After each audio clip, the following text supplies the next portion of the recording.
Welcome to my place. It's nearly Christmas and I have got this huge list of requests from you all out there.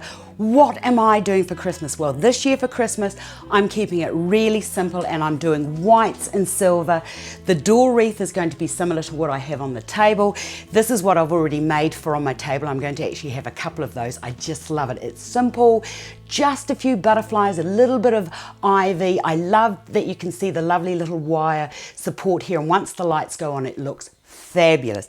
Now, for those of you wanting to know how to make a floral wreath, I've got you covered.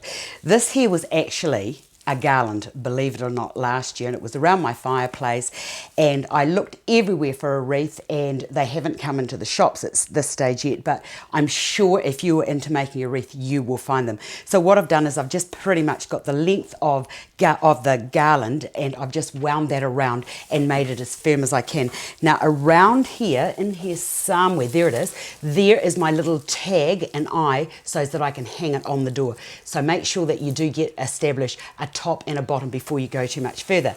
Now with my little tabletop floral tree here, I've got these lovely little starlights. Well, I'm going to repeat that through, and I think that that's really important if you're getting into design and you want to have everything evenly, everything flowing and all together. Just make sure that your components are similar. So we'll just put that into there, and these, don't forget too that when you get your wreaths or your garland, they've come from China and they're in a box, so they need to be teased out. And by teasing, what I mean is just getting in there and pulling out some of the wee fronds. Right, from there, and the great thing with these is that you don't even need to wire them, just loosely just intertwine that around there like so, using those little bits there to just hold everything in place. Right, taking that around there, try and get it even too if you can, and it doesn't matter if some of them, the lights are pushed into the tree, this is okay. Right, also, before you get any further, make sure you put your batteries in and check your light, because there's nothing worse, as I have said on many occasions, getting to the end and your basic structure does not work.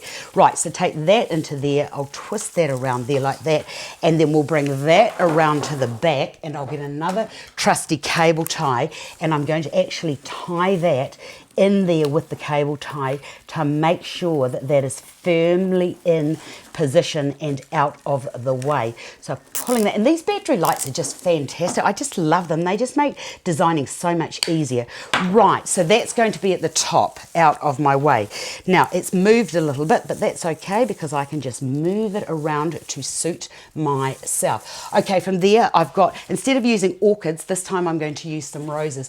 I love these little posies, and I love too that from this basic shape with the wreath, believe it or not, I use these for all sorts of different types of under structures, for doing all sorts of things with them throughout the year. Okay, so getting your roses and then cutting those all off like so, cut those all out of there.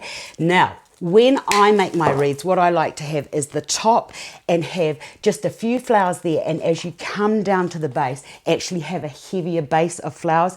That's what I like. It's entirely over to you. But remember that a wreath is round, and of course it's round, and it's quite nice to use with round designs, to use round flowers. So, as I said, I'm going to put my biggest flowers down the base, like so, to there. Have I got another big one? Yes, I have. So sort of like that, and then I always have a wee fiddle around, just a wee quick fiddle before I get into it, just to make sure that I've got enough flowers and I evenly distribute them throughout the wreath. So I'll put that into there. And I love how that the spiritual meaning of a wreath is eternal life. From season to season, everything just winds and rounds, flows into each other. Okay, a few there.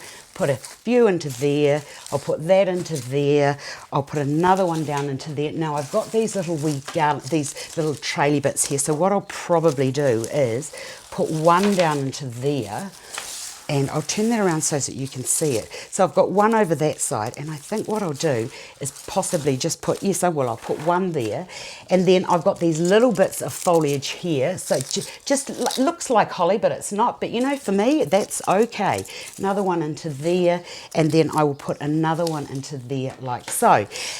Right, once I get to here, I look at it and I think, yeah, am I happy with that? I am happy with that. So now it is getting the trusty glue gun out, and it's just a minute. Now let me just check that I like that before we go any further. Let me see what we're looking like here. Oh yes, that's going to look very nice on my door. So if you're satisfied at this stage, it's just a matter of getting said trusty glue gun and starting at the top, little bit of glue on there, and then just push that down and into there like so, getting another flower, and it just makes work so much easier when you've got it all at this stage.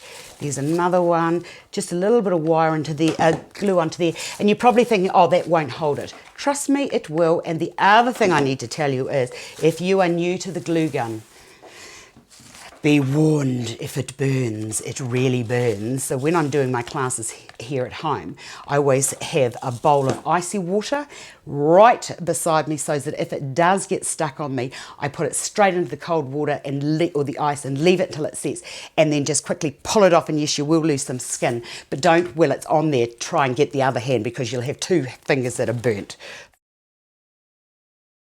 Now, because I've got butterflies on this, I think it'd be quite nice to just incorporate the butterflies in there like so.